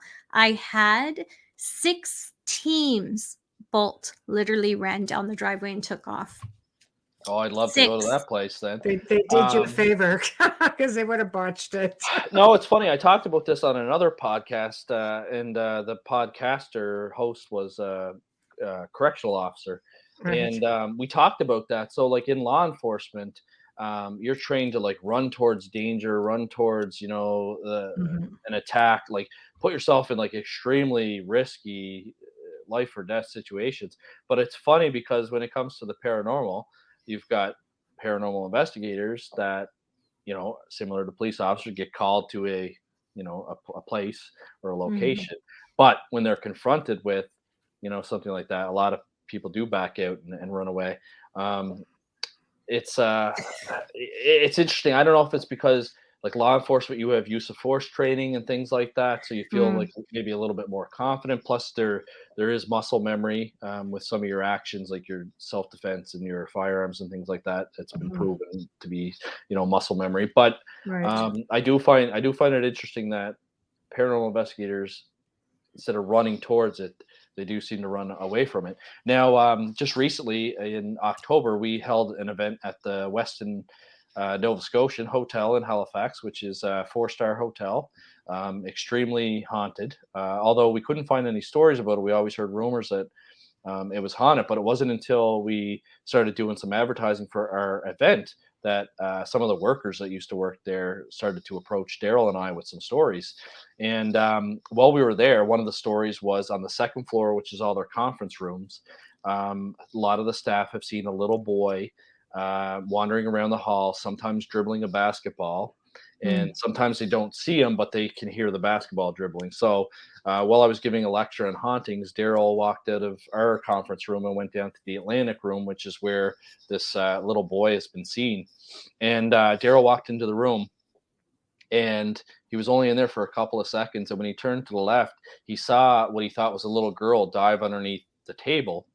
But he said the little girl was like semi-translucent. And when she dove under the table, the actual tablecloth didn't move, but there was almost like a semi-translucent tablecloth that did move. And it really freaked him out because he's been studying parapsychology for like 40 years, has never seen an apparition before. So once he composed himself, he went over to the table, lifted it up. There was nothing there, took a couple photographs and things like that, and then came back to the room to tell us kind of what happened. But it was kind of interesting because it did rattle him. He didn't run out of the room, but for like a week or two afterwards, like he was completely rattled because he's more critical, skeptical. So for him to have seen something like that, it really, really rattled him to the core. Oh yeah, it would shake you right up. Your first experience, you never forget that. No, like he actually was retelling the story over Christmas to one of a girlfriend his or whatever, and started crying, like telling the experience. Like that's how much it affected him. And he's a professional parapsychologist that's been doing it for over 40 years. So, I don't know. It's a tough one. I haven't seen an apparition myself. I've experienced haunting characteristics. I've had footsteps approach me. I've seen doors open and close on their own. I've seen a doorknob turn while I was in a room and open the door and there's nobody on the other side. But I didn't flee. I don't know. I got more. Apparitions are hard. The apparition might be different. I mean, unless some people say they're not translucent. Some people that see them say that they look as real. I've had solid ones where I thought for sure I was talking to an actual person. Then your spidey senses tick in and you're just like, I'm going to poke him. This is a little friendly poke and just see if he's real. One of the first stories. You just get upset, one of the first stories I heard about the Westin was from our dog groomer, and she used to work there when she was a late teenager.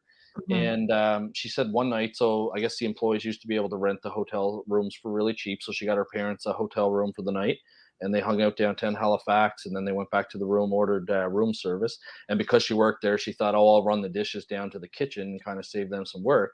And so she took the service elevator. But when she opened the service elevator, there was a man standing in there with 3/4 length black trench coat, had a black fedora.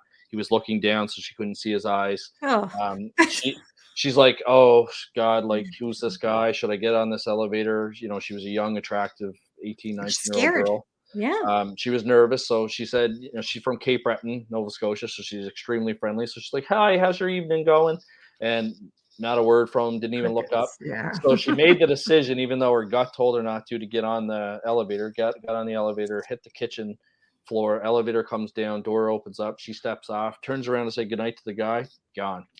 But he was as real as you or I were. He wasn't translucent or anything like that. And the only way that it had to be a ghost, because he wasn't pulling a Bruce Willis going up the shaft while she's right, you know, going down a couple floors. I mean, it had to be an apparition. So For those of you Right. non-fans, Die Hard. That's right. That's right. He's referencing. I'm the pulp culture queen, so I'm just saying. Hey, Hi, speaking of Brian. Hi, Brian. Hi, Brian. Another question for you. Go ahead. Thank you. Dave Petrella asks, hi, Elliott. The thoughts on Oak Island. Have you been? What is your feeling on the energy there? That's a good question. We've never asked you. Yeah, no, you know, you haven't. Yeah, Oak Island's only about 35 minutes from where I live. So I've been there a few times. Before, you could not even go on the island. That's before the TV show. It was always blocked off. And then now with the TV show, if they're not filming, they'll let you go onto the island, but you basically can only go to like a little tourist thing that they set up. And Right. it is kind of cool. It's like a unofficial museum, and they've got all the different artifacts that they found. Like there's a couple of coins and some like spearheads and things like that set up there. It's really, really cool, but they're still really strict on access to the island, Right. especially like I said, when they're filming, they won't even let you go on the island. Right. But it's I didn't get like a bad vibe on the island. I get like a really like excited feeling. Like it's kind of cool. It's exciting. It'd be neat to like. It's not all heavy because it's being so disturbed or disrupted. Like No, not imagine at all. the native energy, like our indigenous community up there, you know, everything they're finding that they're not allowed to touch. You would think that that would be almost taboo, because that's land that they don't want disturbed. Yeah, and they've been digging that for years. I mean, they do find like interesting things. Like they have found coins and things like that, but they haven't found the big treasure. That they told us. Are we ever gonna find that treasure? Jesus, how many seasons in are we? I'm getting frustrated. I have never watched an episode beginning to end. I've only caught clips of it. I think I'm the only person that hasn't seen it in this field. I don't know. I just have Wayne going blah blah blah blah blah blah blah. And 2 seasons later, blah blah blah blah blah. And looks at me. I'm like, all right, you were right. Yeah, I've seen like the sporadic episodes, but there was one cool episode where they brought in divers that are trained to work in like confined spaces, and they tried to send them down to like one of the areas that flooded, but it's so dark and dingy down there, you couldn't really see anything. You should watch. Sorry, you should watch season 1 to 9 and write down how many things they've found in 9 seasons. It's not the treasure, I can assure you of that, because I've watched it. That's a lot of TV time. Wow. It's really getting to that point. You think you're getting close, you're getting excited. That's a lot of sponsors. Next week. Oh, come on. So, yeah. But, yeah. Oh. Okay, put that one back. Yeah, Brian's asking, Elliott, have you ever checked out the 5 Fishermen restaurant in Halley? Oh, yes. I love that place. Awesome seafood restaurant if you like seafood.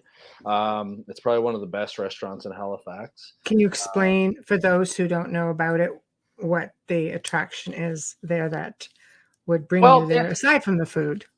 Well, it does have a history, which I'll go into in a sec, but it's one of the more popular, expensive restaurants in Halifax. Right. Very beautiful inside. They've renovated lots of times, but it has kind of a dark history. It used to be a funeral home, and it has housed bodies from both the Halifax explosion and Mm-hmm. from the Titanic.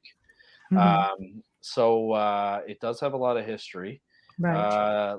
There's I've always heard that if a male goes to the male bathroom, which is kind of like on the second floor of the restaurant, and you kind of have to go like up a stairwell, that a lot of people report being grabbed or attacked Right. by something. But while I was eating there one time, I always throw it out to the waiters or waitresses that are working there, and I asked if they had any experiences. And the guy that was serving me a couple years ago said that he hadn't, but he pointed to the bartender and said that his friend did. And he said one night his friend, like, the restaurant was closed. He was near where their offices are. He was walking down the hallway, and all of a sudden he could hear metal hit the floor behind him. And when he turned around, there was like an old-fashioned skeleton key that he found just laying on the floor, almost like, it sounds like, based on the description. Now this is third hand because I didn't talk to the bartender, I talked to his friend, but it almost sounded like it materialized out of nowhere. Mm-hmm. There. So it's a lot of people have reported, though, the activity is near the men's bathroom. I usually try and go there a couple times while I'm there, but I've never had anything happen to me. But No. Let's go. We'll be right back. Let's go hang out in the can for a while. I did that at Alberfoyle Mill. I used the bathroom, and I thought I was having a conversation with my friend, and she was outside in the hallway talking to someone who works there. I'm like, oops, but yeah, it happens. Just accidental things. I don't look for it. I didn't even know it was haunted till I came out. Yeah. Well, it's funny. There's a lot of like restaurant bathroom type ghost stories, but there's another place for any of your listeners from Rhode Island, the Tavern on Main restaurant that's there, and they actually promote it being haunted. They sell T-shirts and things like that. But there is a story there's two stories with that place. Actually, there was a lady murdered on the site. Apparently, her husband was a police officer at the time and had gone in a fit of rage and killed her at the bar. But there's also been reports of a little boy found in the girls' washroom looking for his mother. Aww. Yeah. It's hard with children's spirits. Yeah. So as like a parent. some mediums that have been there have like picked up on that energy. But again, it's related to the bathroom. Like it's interesting. Why do you think? Like, what is it with the bathrooms? I don't know. Because I don't know the history of the building of Tavern on Main. It almost looked like it may have been like a hotel or something, like almost like a saloon at some point. So water. God knows what went on there. Water. Okay, but seriously, water runs through the entire building. Because Brian and Dave were both saying water. Yes, the water for sure. But I mean, that's why a lot of them go down to the basements as well.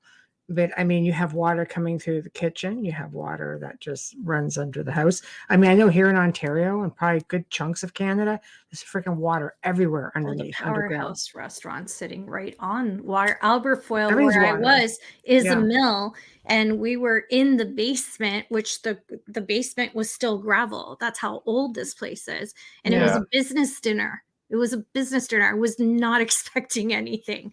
And the original mill is glass cased off, and you're sitting right next to this running water. Oh, and wow. You're on it, and it's like it didn't click with me until, like I said, I started walking around, but I was so uneasy. Well, it's interesting. It's interesting, the water, because I always had a theory, although other people have reported different coins have appeared too. A lot of people said dimes appear and things like that. Yes. But I always thinking that one of the reasons why in certain haunted places pennies materialize is because they were made with copper, and that's why we don't use them anymore, because they were worth more than 1 cent. Yes. But I always had a theory that maybe the pennies are appearing because the ghosts are able to manipulate it, because copper's an electrical conductor. Maybe but it's a grounder too. It is a grounder as well, yeah. But maybe it's the same theory with the water too. Like water can be a conductor as well for energy. So I know in this house when we were filming, there was a show filming here, and they were dropping dimes and nickels coming right out of the ceiling. Mm-hmm.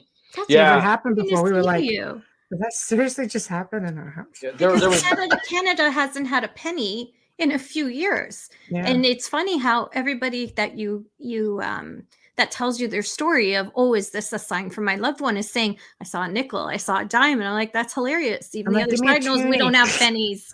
Yeah. Silver dollar.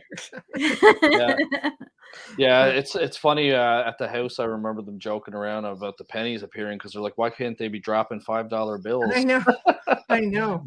Just leaving, I've done cases where they've left coins like in people's shoes, but they end up being really old coins. Yeah, there's been some really interesting cases. We actually have in Nova Scotia, we've had 3 big poltergeist cases. One is obviously the Esther Cox Amherst mystery.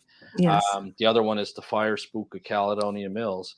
And a lesser known one was there was a poltergeist in Windsor, and the American Society for Psychical Research had sent an investigator up to investigate it, which they thought was fraud because they caught a couple of the girls throwing items when they thought the investigators weren't looking. But almost like the Enfield poltergeist, where the girls were, they were playing a bit of tricks, but then there was some other stuff that was unexplained, like the police officers going on. Yeah, like the 2 police officers that attended and saw furniture being moved on their own accord and things like that. So I don't think like just because you catch one aspect of fraud happening that you toss the whole thing out. But in the Windsor poltergeist case, it was interesting because there was like coins, foreign coins, like from over in Europe appearing, like just materializing. So it's really interesting. Isn't it crazy? It's like, what is it, a portal? Yeah, here wasn't exciting, and this is an old house, Well, I thought, like, give us some like good coins, but it's all modern stuff, and honestly, it was just dropping out. People were just the people filming were like, well, look at the items that were materializing during the skull experiment too. They had flowers. They had they had like like different like cufflinks. Like they had all kinds of different things showing up. No, that was unbelievable. I've known a couple of people throughout, like, my 20 years of doing this or so, that have tried to do their own version of the skull experiment. Any luck? I don't think they had any luck. They didn't follow up if they did, because I know at one point I said, you know what, if you can get someplace with this, like, we would love to bring you on to the show, because that would be such a, I would love to, I would even like host something here and do it live, because the house is really haunted. And I think it would be an interesting thing to try. Oh, definitely. Like in Canada, there was the Philip experiment that was done in Toronto. That was so crazy. That was crazy. Yeah. So in the Toronto had Society for Psycho Research, which I found out by talking to the Society for Psycho Research that they weren't actually together. So this group in Canada just called themselves Toronto Society for Psycho Research, but they basically wanted to create this fictional character named Philip, and they gave him a backstory and like Slender Man. Basically created like their own. Their own poltergeist, basically. Yeah. And they sent the wraps off to be analyzed, and the acoustics from the wraps were different than a normal wrap on the table. Wow. And it's the same with the knocks from Enfield as well. They analyzed those, and they were different as well, right, compared to normal knocks. So it's really interesting. They didn't go as far as getting stuff, materializing. Yeah. But it still goes to show you that when you get a group of people together, like the skull experiment or like the Toronto SPR, it is fascinating. I mean, to have true poltergeist case, you look at the ancient Ram Inn, in the UK, and of course, talking to Bill Bungay, who owns like the Black Monk House, which has been renamed in UK. We have a standing invitation to go there. I'm like, come on, COVID. I know, right? It's like, I want to go to this Black Monk House. But I mean, no one's been able to debunk that place for this poltergeist activity. Apparently it's just like through the roof. When he bought this place, because he's a film producer, and he just expected, like, being very skeptical. He expected like nothing, and he was just like, He stayed there. Yeah. Oh yeah. He said, like, I can't even come up with something to debunk it. Is there any place, like, once kind of COVID settles down, that you guys are planning on going to? Or I would do the Black Monk House. That would be a good one. I want to get back to Europe. I love going out there. So, we're actually looking to buy a house at one point before We this. need, wow. we need to take a stroll through Scotland. I love Scotland. Yeah, a little I stroll. love Scotland. Just a I little know. stroll. Yeah, I I'd know. love to get over there myself, and It's beautiful. I've never been over there, but I mean they have such a haunted history as well. I mean there's inns and hotels and Too. taverns and so many. Whenever I travel, I try to stay in someplace haunted. I did when I was in Scotland, on my last trip, and then down into the south of France, and it was the same. It's always exciting when you're just laying there and you see somebody walking around, like, because you can see under the door. Someone's walking, open the door, you're all excited. It's like nobody's there. It's like close it, do it again. It's a lot of fun. I made it doesn't take much to amuse me. I made a mistake once. After Sarah and I had Meadow, we decided that was enough. So I wanted to get a vasectomy, but they did like a no needle, no scalpel vasectomy in New Brunswick. So we had to travel from Nova Scotia to New Brunswick. So I booked an Airbnb, and this was like a home that was built in the 1800s. It had like the historical plaque on it. And so I messaged the owners, like me being me, and I'm just like, hey, like coming to stay at your place, like just wondering if anything like strange has happened there or whatever. And they wrote back like, well, what do you mean strange? So I explained. I will elaborate. Yeah, I explained to them, paranormal investigator and this and that. Oh my Lord, they went up one side, me down the other. They said, no, nothing strange has ever happened there. None of our guests have ever reported anything there. Didn't want to talk about it. They're like, we don't want any of that brought here. And I'm like, okay. I was like just asking. And Sarah's like, Elliot, you're gonna get us kicked out. We're not even there yet. And then at least meet the people first, Elliot. And then I've never had this happen, like, because I don't stay at too many Airbnbs, but like the guy showed up about a half hour after we checked in. So I think he was like coming to make sure like I didn't have like a Ouija board out. Oh, this is true. You're gonna stir shit up and bring but the place was really cool. Like it had it had a games room and like a pool table in it. And it was like a really nice. The floor was original, and but we slept there and like nothing happened that night. But I hate that when you have all these maybe that's the problem.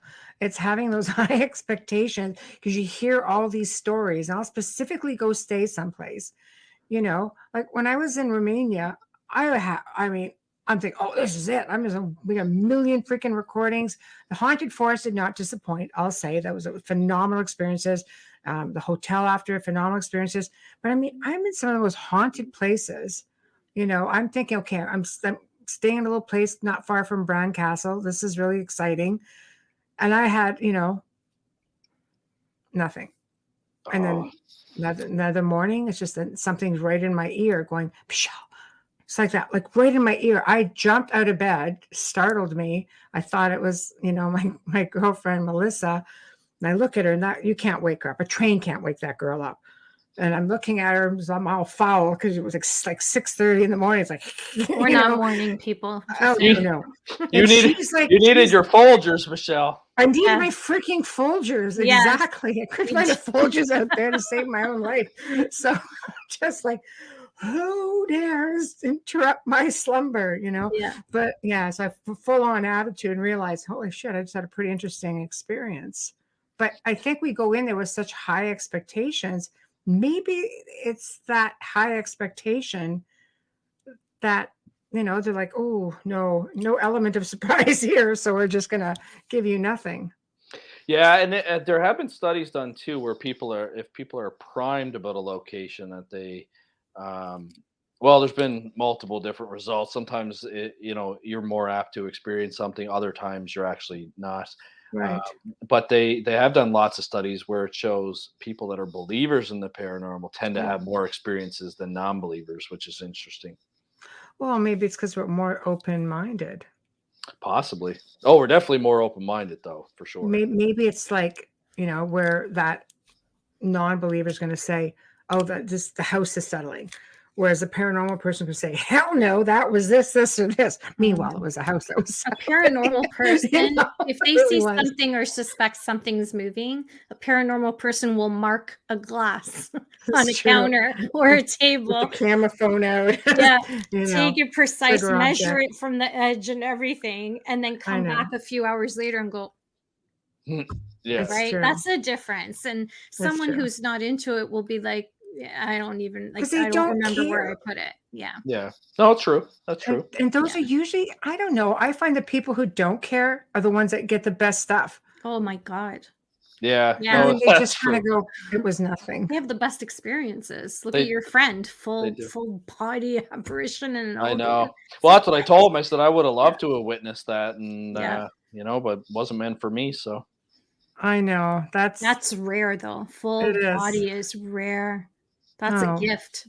Not a lot of people, you know, throughout, I think people I've met throughout working in this field, and they're just like, it's always a husband too. The wife's just like, oh, I just dragged him along here and blah, blah, blah. And the husband's like, meanwhile, the husband's having these phenomenal experiences. I remember doing a ghost tour at one time. I was hosting, and I see this man just standing there frozen in fear. And I'm like, the wife's like, I don't know. He's been gone for about 10 minutes. I'm like, oh, I'll go find him, whatever. Right.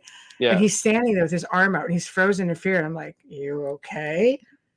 And all I got was this dire, something has my hand. I'm just like, how do you feel about that?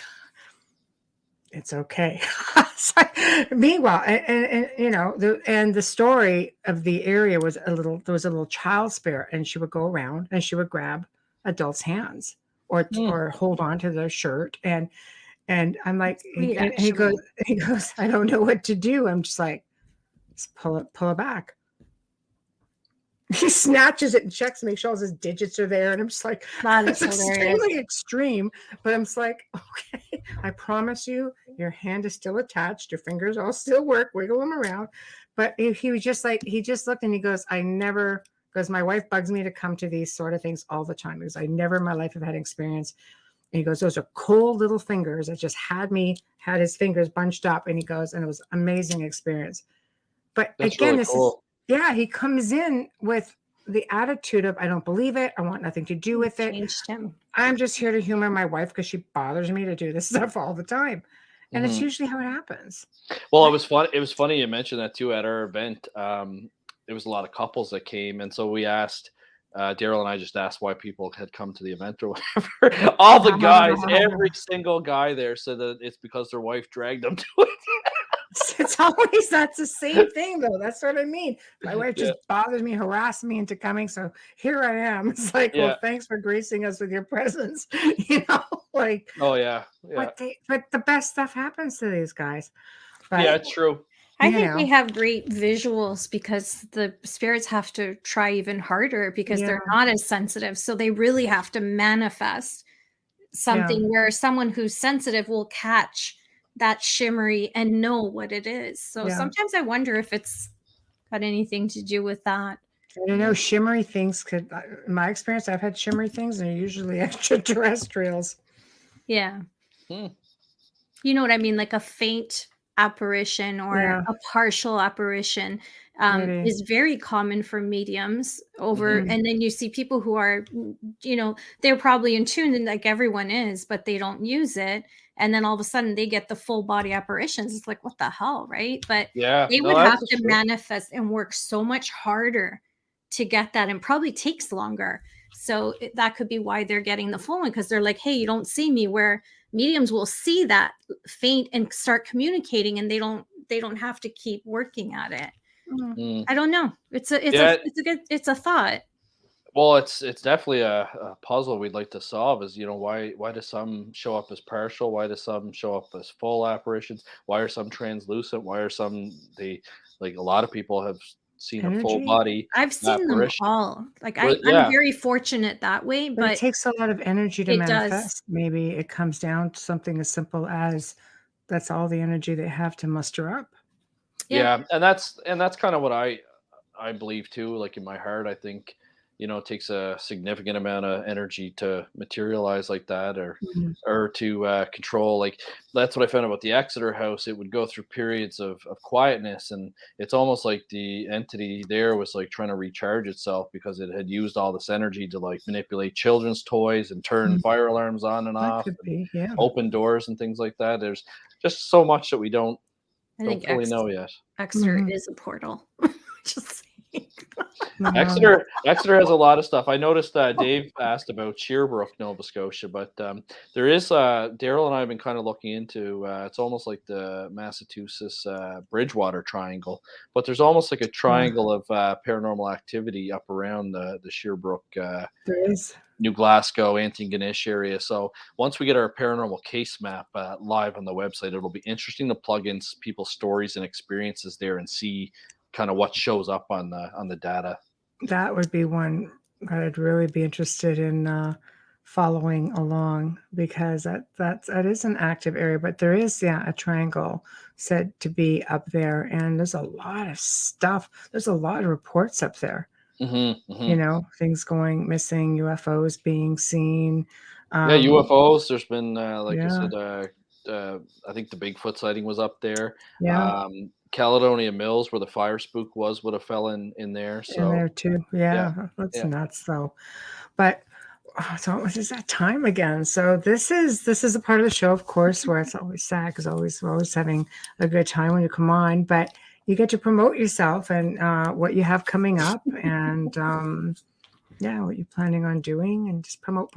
How can people find you, and how can they find your books? Yeah, the best way to find me is just our website. It's Paranormal Phenomena Research and Investigation. So it's ppri.net. Right. It's got our contact form. It's got my biography. It's got a store section which leads you to links to my books. You can also get my books on Amazon, Chapter's website, and Barnes and Noble. If you're in the States, you can get it through their website as well. Don't really have any like projects on the go per se, just a couple of investigations that we're working on. And how can people reach you if they have a story they want to share, if they need your assistance or your expertise? You can either go to ppri.net and go to the Contact Us section, or my email is Van Dusen, VANDUSEN @ppri.net. You can send me an email, or if Van Dusen is too long, just type in info @ppri.net, and it will come to our organization. The message will get filtered to me. The books, I spend more money on PPRI than I do selling books. So any book sales I get, the money probably is just going to go back into PPRI anyway. We always buy new equipments, or we like this investigation coming up, for example, we have to travel and things like that. So there's always expenses involved in the investigation. Of course. Yeah. That's always to a good cause. For sure. Thank you for coming back on. It was a lot of fun, and really anxious to see what you guys have coming up, and keep in touch over the course of the year. Yeah, and, well, once Spencer has the paranormal case map live, I'll let you guys know. Okay, that would be great. That would be great. So again, thank you. Oh, no problem. For the book, love it. No problem. Making sure everybody can see this. Yeah, absolutely. Hi, thank you, Elliott. All right, guys. Take care. Hey, you too. Good night. All right. Good night. Yeah, it's midnight for him. Well, we have come to the end of another fantastic segment here on the Outer Realm. Big thank you to Elliott Van Dusen. He's always a lot of fun. It was such a pleasure to have him on. And thank you to everybody who tuned into the chat room.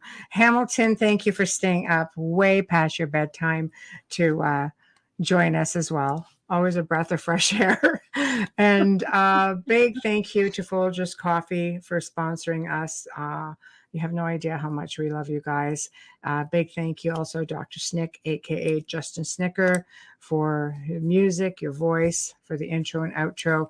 Please remember to stop by International Public Radio on YouTube, UFO Paranormal, UFO Gods, and Extraterrestrials, and subscribe. It's the only way you're going to be able to catch all of the shows, our shows, and a lot of other great shows. There's always something playing on there, so check them out. Don't forget about us on the Outer Realm on Facebook. Give us a like and follow us along. If you want to contact us, please, the only thing that we respond to is the email, just because, I know myself, I've got several group pages that I'm on, and it's just overwhelming.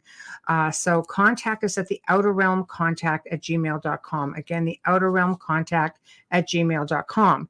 Now, tomorrow night, guys, marks our 200th episode.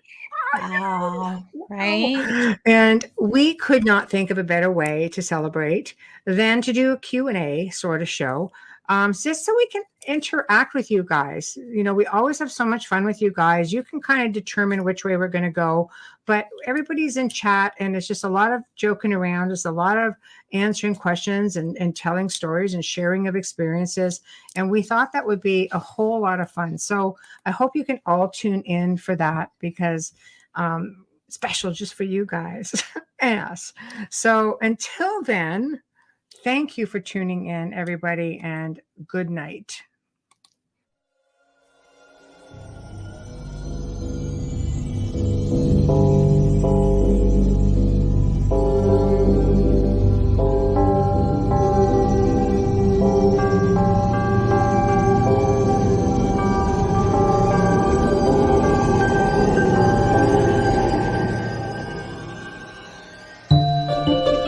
You have been listening to The Outer Realm with Michelle DeRoche and Amelia Pisano, airing live every Wednesday and Thursday evening, 9 to 11 p.m. Eastern, 8 to 10 p.m. Central, on the United Public Radio Network, 105.3 FM in New Orleans.